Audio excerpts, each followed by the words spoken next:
disons merci pour ce temps de louange, d'adoration, à travers nos chants, les dîmes et les offrandes. Merci pour ce temps d'écoute de ta parole. Nous voulons encore te servir par ta parole. Règne sur nous et que nous soyons bénis par ta parole, que toute la gloire soit à Christ seul. Merci Seigneur, au nom de Jésus-Christ. Amen. Bien-aimés, bonjour. Je rends grâce au Seigneur pour ses bontés pendant ses déplacements. Et je remercie aussi notre pasteur pour l'enseignement qu'il nous a apporté le dimanche passé. Que le Seigneur continue à le fortifier afin qu'il continue à nous bénir par la parole de Dieu. Régner par la prière. Nous sommes en train de dire que nous devons connaître le Dieu que nous prions. Nous sommes appelés à régner par la prière, mais le Dieu que nous prions, nous devons le connaître pour mieux le prier, pour mieux le servir. Et pour cela, nous avons parlé de l'omnipotence de Dieu.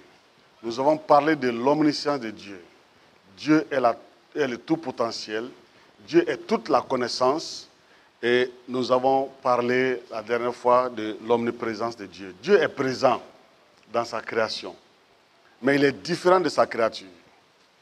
Il est immanent, mais il transcende aussi la création. Donc, il y a une différence entre Dieu et la créature. Dieu reste Dieu, la créature reste la créature. Nous ne devons pas les confondre. Alors, pour cela, nous sommes dit, alors, le Dieu que nous prions, alors pour ne pas le confondre avec la créature, alors il faut le connaître.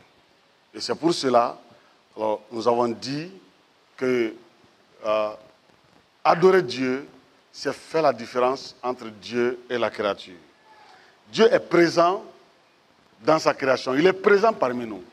Nous sommes ses créatures. Il est présent, il est au milieu de nous. Alors, si Dieu est présent parmi nous, c'est pour quoi faire? Ce n'est pas par plaisir, ce n'est pas pour voir nos visages, mais c'est pour qu'on l'adore. C'est pour qu'on l'adore. C'est pour qu'on l'adore. C'est pour qu'on le serve. C'est ce qu'il a dit à Pharaon, à Moïse. Va dire à Pharaon, laisse mon peuple aller pour me servir dans le désert. Donc, nous sommes en train de dire comment adorer Dieu sans tomber dans l'idolâtrie. Parce que notre objectif, quand nous nous rassemblons dans l'église, c'est pour adorer Dieu. Ce n'est pas pour faire de l'idolâtrie. Maintenant, comment faire cela sans tomber dans l'idolâtrie? Nous sommes environnés. Nous sommes envahis par des idoles. Nous travaillons avec des gens qui ne sont pas dans la même foi que nous. Ils ont leur Dieu. Ils parlent de leur Dieu. Nous parlons de notre Dieu. Comment adorer Dieu sans tomber dans l'idolâtrie, sans faire de compromis, sans faire de syncrétisme? C'est pour cela, ce matin, nous allons parler de qu'est-ce que l'idolâtrie. Qu'est-ce que l'idolâtrie? Nous avons besoin des informations, des connaissances à ce sujet pour éviter de tomber dans l'idolâtrie. Parce que c'est très facile de glisser dans l'idolâtrie. Qu'est-ce que l'idolâtrie? L'idolâtrie est le fait de rendre quelque chose plus précieux que Dieu. Je reprends. L'idolâtrie est le fait de rendre quelque chose plus précieux que Dieu. Tout ce qui vous est plus précieux que Dieu, je dis bien que Dieu, vous pouvez avoir des choses plus précieuses que moi, plus précieuses que votre père, plus précieuses que votre mère, plus précieuses que votre fils, plus précieuses que votre femme ou votre mari. Ça, ce n'est rien. Mais si vous avez quelque chose dans votre vie qui est plus précieux que Dieu, ça, c'est de l'idolâtrie. Ça veut dire quoi? Que Dieu est et demeure la plus précieuse dans notre vie. Deutéronome chapitre 6, versets 14 à 15, Dieu dit à son peuple, et il le répète ce matin, vous n'irez point après d'autres dieux, d'entre les dieux des peuples qui sont autour de vous. Verset 15. Car l'Éternel, ton Dieu, est un Dieu jaloux au milieu de toi. La colère de l'Éternel, ton Dieu, s'enflammera contre toi et il t'exterminera de toute la terre, du dessus de la terre. Si on revient sur le verset 14, Dieu dit, vous n'irez point après d'autres dieux. Voilà. Dieu nous dit ce matin qu'il y a des idoles à côté de vous. Il y a des idoles qui vous environnent. Mais vous n'irez point vers ces dieux-là. Parce que vous avez un seul Dieu, c'est l'Éternel. Et il dit, d'entre les dieux, d'entre les dieux des peuples qui sont autour de vous. Nous sommes environnés par des peuples qui ne sont pas dans la même foi que nous, des religions qui ne partagent pas la foi en Christ. Nous travaillons avec eux, nous vivons avec eux, nous sommes en location avec eux, nous parlons avec eux, nous mangeons ensemble. Il y a souvent même des parents de même famille, de même père, même mère qui sont dedans. On n'a pas le même Dieu. Donc Dieu nous avertit. Attention, parce qu'eux, ils peuvent chercher à nous dire, mais nous avons le même Dieu. Seulement, on a différentes voies pour aller. C'est pour vous inviter à accepter cela et à adorer Dieu ensemble. Et ça, c'est l'idolâtrie. Toute adoration de Dieu qui n'est pas faite au nom de Jésus-Christ est de l'idolâtrie. Je répète. Toute adoration de Dieu qui n'est pas faite au nom de Jésus-Christ est de l'idolâtrie. Donc ne faites pas de mélange. Et Dieu dit, et là, au verset 15, là, si vous le faites, vous allez me mettre en colère. Et si l'Éternel est en colère, sa colère va s'enflammer et voilà, il va nous exterminer du dessus de la terre. Ça veut dire quoi? Que Dieu ne blague pas avec l'idolâtrie. Il ne s'amuse pas, il ne négocie pas ça. Toutes les créatures, sauf Dieu. Donc, aucune créature ne mérite ce qui lui revient. Et il ne négocie pas ça avec quelqu'un. La Bible nous apprend à ne pas nourrir de jalousie, n'est-ce pas? Pourtant, Dieu lui-même devient jaloux d'une seule chose. Ça, c'est l'idolâtrie. Et Dieu n'est pas jaloux de nos demeures, de nos belles villas. Dieu n'est pas jaloux de nos voitures. Dieu n'est pas jaloux de nos salaires.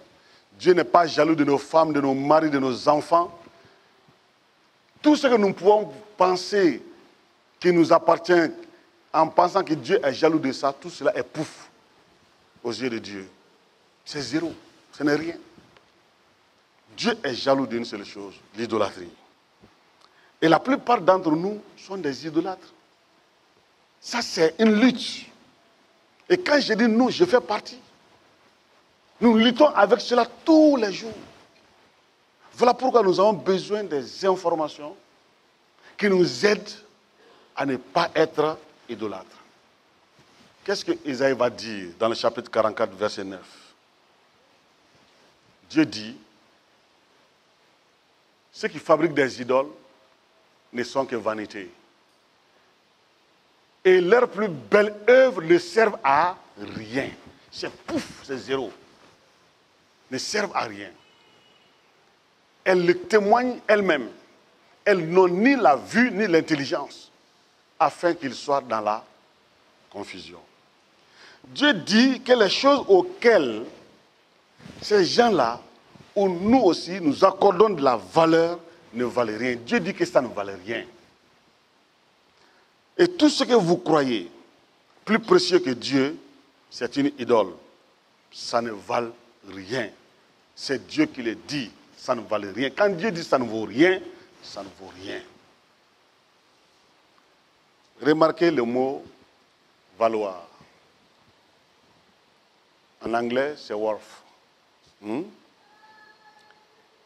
Qui a la même racine que worship. Et en anglais, worthless, c'est sans valeur. Donc, cela veut dire que cette chose que vous accordez de la valeur, c'est sans valeur.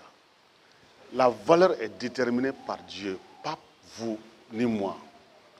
Et worship veut dire adorer. Donc, si quelque chose mérite l'adoration, ça veut dire que ça a de la valeur. Alors, voyons le mot valeur. Le mot valeur est dangereux, très dangereux. L'adoration est déterminée par la valeur. Et vous n'allez en aucune circonstance adorer ce qui n'a pas de valeur pour vous. Si Dieu n'a pas de valeur pour vous, vous n'allez pas l'adorer. Si cette bouteille n'a pas de valeur pour vous, vous n'allez pas l'adorer. Mais quand un homme adore quelque chose, ça veut dire qu'il a... C'est pourquoi il y a des gens qui vont vers les idoles. Alors, Dieu dit que les idoles sont sans valeur. C'est-à-dire qu'il ne doit pas être adoré. Et si l'enfant de Dieu comprend cela, il peut faire la différence entre la créature et le créateur. Avez-vous rendu la chanson plus réelle que celui pour qui elle est chantée?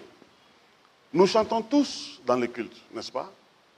Ce n'est pas la chorale seule qui chante, ou bien la communauté, ou bien les groupes musicaux. Nous chantons tous. Mais quand nous chantons, dans notre esprit, dans notre pensée, quand nous chantons, est-ce que nous accordons plus la valeur au chant ou celui pour qui il est chanté? Qui domine notre pensée en ce moment? Le chant ou celui pour qui il est chanté?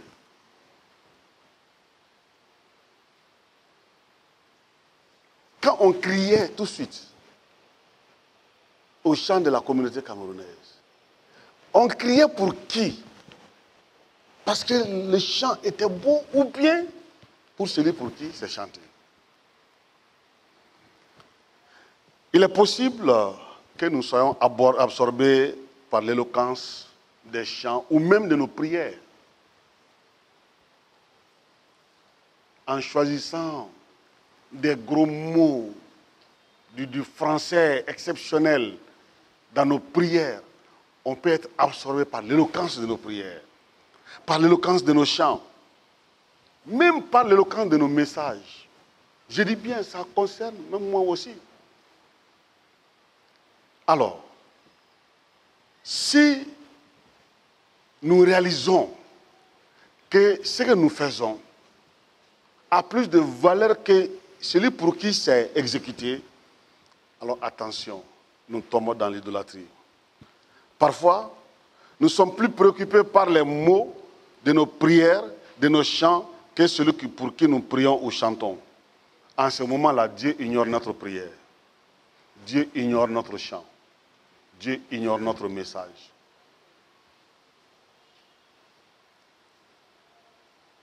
Quand tu finis de chanter, si tu te demandes, ah, c'était comment? C'était bien? Ça veut dire quoi? Tu voulais, ton objectif c'était pour que la chanson soit belle. Mais ton objectif n'était pas pour celui pour qui c'est chanté. Quand je finis, je demande après le message, c'était comment? J'avais l'habitude. Après le culte, quand je rentre à la maison avec madame, je demande, mais s'il ne dit rien, je dis, mais donc le message d'aujourd'hui là, c'était comment? Vous voyez, je veux être apprécié. Dans l'adoration, faisons beaucoup attention. Les moyens ne doivent pas être plus importants que le but. C'est pourquoi chacun de nous lutte avec cela tous les jours. Raison pour laquelle Jean va nous avertir dans 1 Jean 5, verset 21. Il dit ceci, « Enfants, gardez-vous des idoles. » 1 Jean 5, 21. « Enfants, gardez-vous des idoles. » Il dit, « Chers enfants, faites quoi? Gardez-vous des idoles. » Pourquoi? Parce que les idoles nous environnent. Les idoles nous environnent. C'est facile de rentrer, qu'elles rentrent dans nos pensées et dans nos cœurs. Comment donc rester éloigné des idoles? Comment donc rester éloigné des idoles? vous devez les surveiller en permanence. Surveiller les idoles. Pour ne pas tomber dans l'idolâtrie. Parce qu'elles peuvent se glisser à tout moment.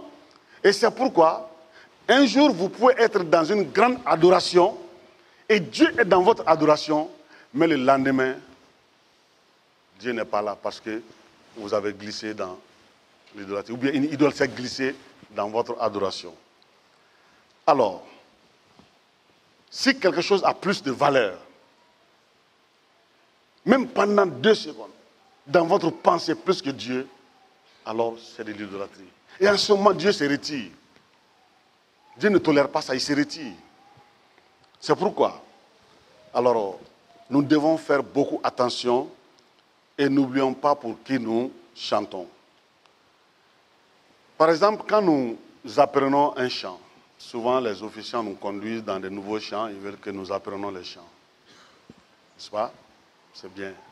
Quand nous apprenons un chant, sommes-nous plus préoccupés par les mots, par le chant, ou bien pour celui pour qui nous chantons en ce moment-là? Si nous disons la vérité, nous sommes plus concentrés sur le chant parce que c'est ce que nous sommes en train d'apprendre. Et en ce moment, nous, ce n'est pas Dieu qui est là, nous oublions Dieu. C'est bon d'apprendre le chant, mais le moment du culte n'est pas ce moment-là. Parce que on ne peut pas dire à Dieu, bon, on va faire une parenthèse, on va apprendre ce chant, et après on va revenir à toi. Non. Du début jusqu'à la fin, c'est Dieu qui est au centre. Il est au centre de nos vies, nous l'avons chanté. Nous devons séparer les moyens de la fin. Dieu a donné des moyens que nous devons utiliser pour l'adorer. Donc lui est la fin, le but. Nous devons les séparer. Lorsque plus de valeur est attribuée aux moyens qu'à la fin, le moyen devient une idole. Et c'est comme si vous adorez le tuyau, alors au lieu de l'eau. L'eau passe par le tuyau pour arriver dans votre maison. Vous avez besoin d'eau. Le tuyau est le moyen. Les chansons, les instruments, nos bouches, tout cela constitue des moyens que nous utilisons pour adorer Dieu. Dieu est le but. Aucun de ces moyens ne doit être plus précieux que le but. Sinon, nous glissons dans l'idolâtrie. Alors, savez-vous pourquoi, quel a été le problème de Saül? Dans 1 Samuel chapitre 15, Saül adorait l'adoration. Saül adorait l'adoration. D'ailleurs, il a dit à Dieu combien adorer est capital pour lui. Et c'est pourquoi, il va dire à Dieu, l'adoration est essentielle pour moi, que Dieu lui-même. Imaginez que quelqu'un puisse dire à Dieu, l'adoration est plus précieuse pour moi que toi. Qu'est-ce que ça fait dans le cœur de Dieu? Dieu dit, vous allez mériter. Et je vais me mettre en colère. Et je vais vous exterminer. Ça, il dit à Dieu, je t'ai désobéi pour pouvoir utiliser ma désobéissance pour t'adorer. Dieu lui avait dit quoi? Il faut, ça dit que j'ai voué tout la ville il faut détruire toute la ville. Les rois, les hommes, les femmes, les enfants, les animaux, tout. Je ne veux rien. Il faut détruire tout. Il faut tuer tout. Ça, il va en guerre, il prend les rois vivants. Il amène les veaux gras, les moutons gras. Et il dit qu'il veut adorer Dieu avec cela. Et quand Dieu passe par le prophète pour lui poser la question, pourquoi tu as fait ça? J'ai désobéi à Dieu pour adorer Dieu. Mais Dieu va dire, Saül, ça ne va pas dans ta tête? Ça ne va pas dans ta tête? Comment est-ce que tu peux me désobéir et m'adorer avec le fruit de cette désobéissance? Tu ne sais pas que l'obéissance vaut mieux que le sacrifice? Est-ce que cela ne nous arrive pas souvent? Nous voulons rendre, alors nous donner raison dans nos désobéissances, encore pour adorer Dieu. Non. Ça ne marchera pas avec l'Éternel, le Dieu de la Bible. Tu penses que le sacrifice est plus élevé que Dieu? Non. Dieu est plus élevé que le sacrifice. L'adoration que nous faisons, les dimanches que nous réservons pour Dieu est un sacrifice. Mais Dieu est le plus élevé. Donc c'est un moyen. Le culte d'ensemble est un moyen pour adorer Dieu. Et c'est pourquoi j'ai dit la dernière fois que nous venons à l'église, pas pour adorer, mais pour rencontrer Dieu. Si tu viens pour adorer, l'adoration risque d'être le plus important pour toi. On vient pour rencontrer Dieu. Et cela fait la différence. Je vais développer cela dans l'avenir. Dieu n'est pas intéressé par notre chanson, par nos dîmes, par nos instruments de musique, si ils ne sont pas joués pour lui. Si les chansons ne sont pas pour Dieu, il n'est pas intéressé. Et quand est-ce que nous-mêmes, on peut se rendre compte que Dieu est intéressé par nos chansons? Quand tu chantes, alors, tu penses à qui? Quand nous applaudissons, alors après un chant, nous applaudissons pour qui? Quand nous faisons des cris, des couillous, nous les faisons sortir pour qui? Parce qu'ils ont bien presté ou bien pour Dieu. L'adoration est une chose compliquée. Adorer Dieu, adorer est une chose très compliquée. C'est compliqué à faire. Et c'est pourquoi nous avons besoin vraiment de comprendre et de connaître Dieu. Dieu s'est révélé. C'est lui qui dit comment il doit être adoré. Savez-vous à quel point il est difficile de danser pour le Seigneur devant les gens? Quand vous dansez là, le groupe de partage camerounais, vous étiez comment? Est-ce que vous étiez à l'aise, complexé? Vous voyez? Danser, ici, on peut supposer qu'on a 300 personnes. 300 personnes, chacun a 2 yeux. Ça fait combien? 600. Donc, quand tu prends le pas, tu fais comme ça, il y a des yeux qui sont braqués. Il y a des yeux qui sont braqués. Il y a des yeux qui sont braqués. Toi, en ce moment, qu'est-ce qui se passe dans ta tête?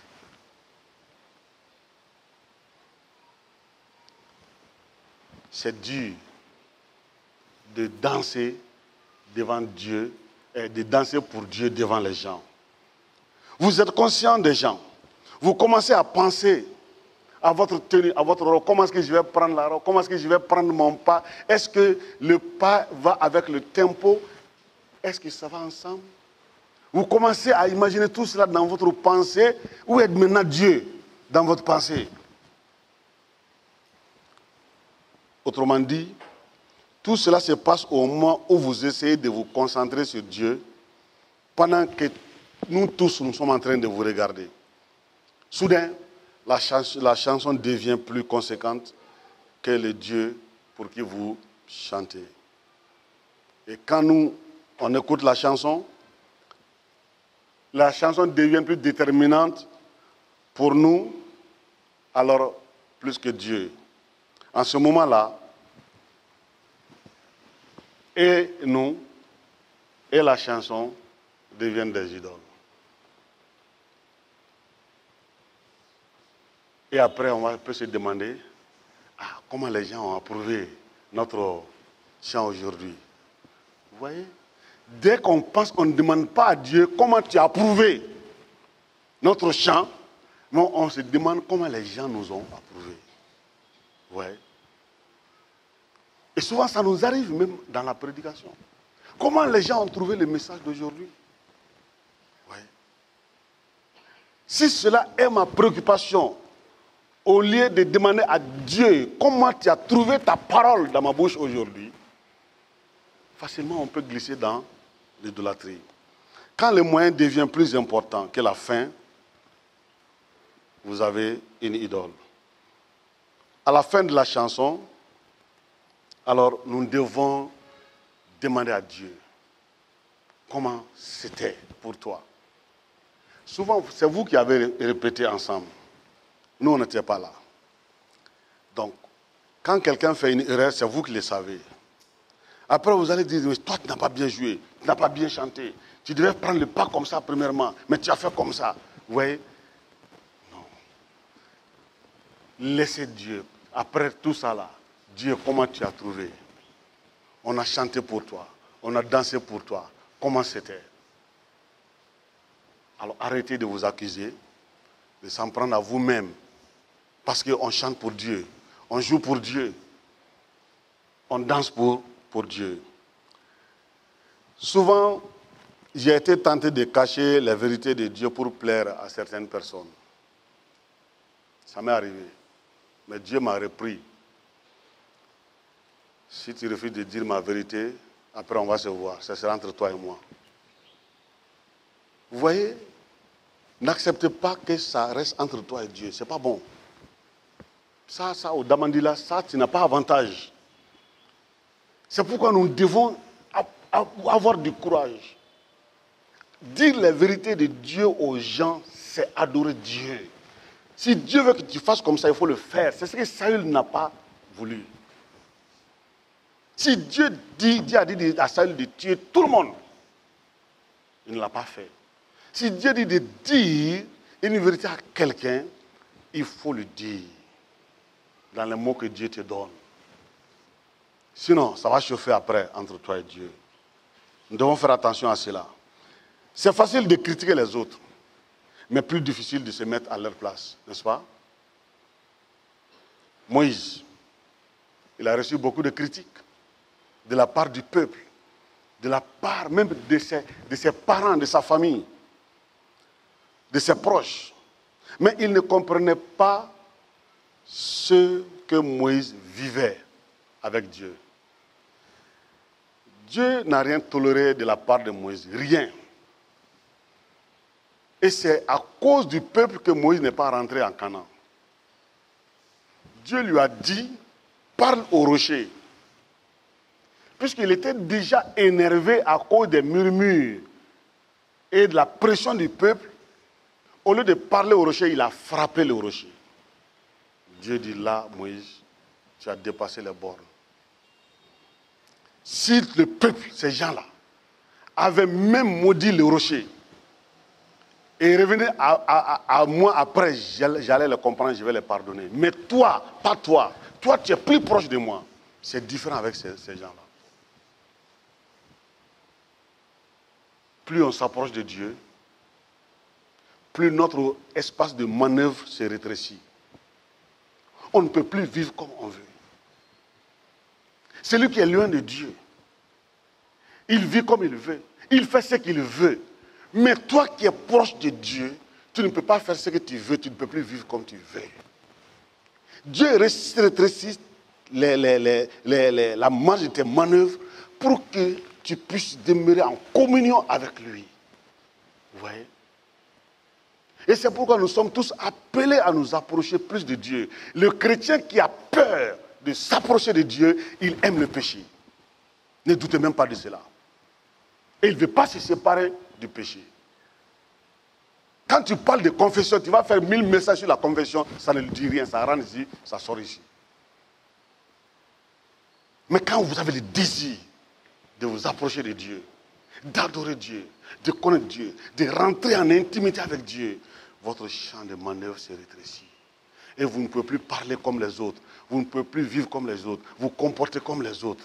Non. Dieu déteste l'idolâtrie.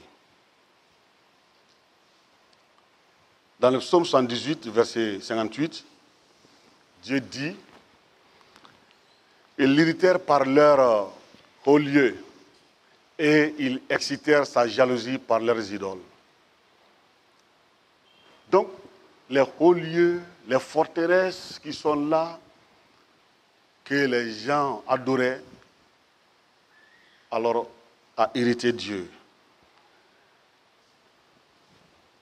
Dieu, deux choses sont là. Alors, dans ce verset, qui ont énervé Dieu, la haine et la jalousie. Ce sont deux choses que Dieu déteste. Et Dieu déteste que vous haïssiez les gens. Mais Dieu même hait l'idolâtrie. Voilà. Dieu n'aime pas qu'on haïsse les gens, mais Dieu hait l'idolâtrie. Donc nous devons aussi haïr l'idolâtrie, fuir l'idolâtrie. Et c'est pourquoi je voudrais simplement vous amener à comprendre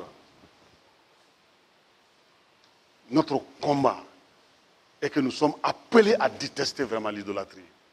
Si tel est le cas, nous faisons tout pour ne pas glisser dans l'idolâtrie. Donc, c'est pourquoi Jean nous a avertis dans 1 Jean 5, 21. Il dit, enfants, fuyez l'idolâtrie. Éloignez-vous des idoles. Certains pensent que les idoles dont on parle sont les forteresses, les hauts lieux que nous voyons dans nos ronds-points, vous voyez dans les villages où on va adorer alors des lieux. Non, ça dépasse plus que ça. Il parle, Dieu est en train de parler de la voiture que tu aimes plus que lui. Jusqu'à ce que le dimanche matin, tu te lèves, tu es en train de laver ta voiture, nettoyer pour briller bien ta voiture, et paf, tu te rends compte qu'il est déjà 11 heures. Oh là là, je suis déjà en retard, bon, c'est bon, je ne vais pas aller aujourd'hui. À cause de nettoyer ta voiture, tu es en retard et tu as préféré rester à la maison. Ta voiture devient une idole. Ce n'est pas la voiture seulement. Les 5 heures de temps que tu fais devant la télévision, qui te privent de lire la Bible, de prier Dieu, de penser à ton Dieu, c'est de l'idolâtrie. Si nous avons toute la semaine, on ne touche pas à la Bible, sauf le dimanche matin, tu prends ta Bible, tu viens à l'église.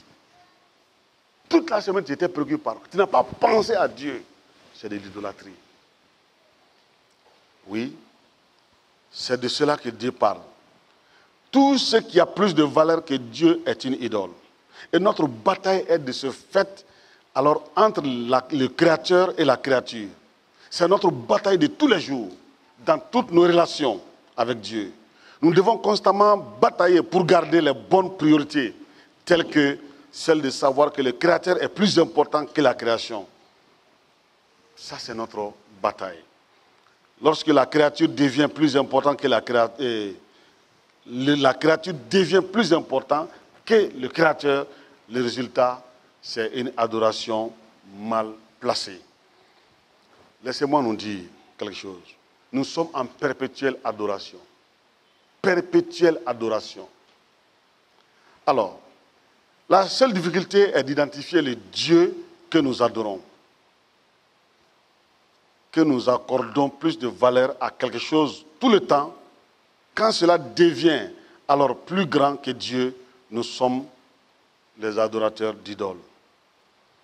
La plus grande tentation de l'expérience humaine est l'élévation de la créature. Nous aimons élever la créature. Nous aimons exalter la créature. Tout de suite, après le culte, le pasteur au bureau m'a dit quelque chose. Il y a une personne, il avait un seul enfant, l'enfant unique. Et l'enfant est mort. Et il dit à Dieu, il faut me prendre aussi, parce que je n'ai plus de raison de vivre. Entre l'enfant et Dieu, qui était le plus important dans la vie de cette personne? Son enfant est devenu une idole. Faites beaucoup attention. Avec les enfants que nous chérissons, que nous aimons plus. Il y a des gens qui ne viennent pas à l'adoration, à l'église, à cause de l'enfant. L'enfant n'a rien parce que l'enfant ne veut pas bouger, il reste. Je me rappelle très bien, quand j'étais encore étudiant, le pasteur en nous enseignant à Libabouni, il a dit quelque chose. Il a dit qu'une fois, en Centrafrique, il y avait un couple qui partait à l'église. La maman tenait la main de l'enfant. Et l'enfant était entre les deux. Et d'ici là, l'enfant, il a retiré sa main et il s'est arrêté. Il a commencé à pleurer.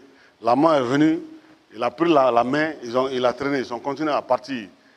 Quelques mètres après, l'enfant a retiré sa main.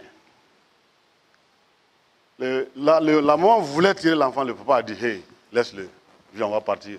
Le jour où on s'est marié, il n'était pas là. Reste ici.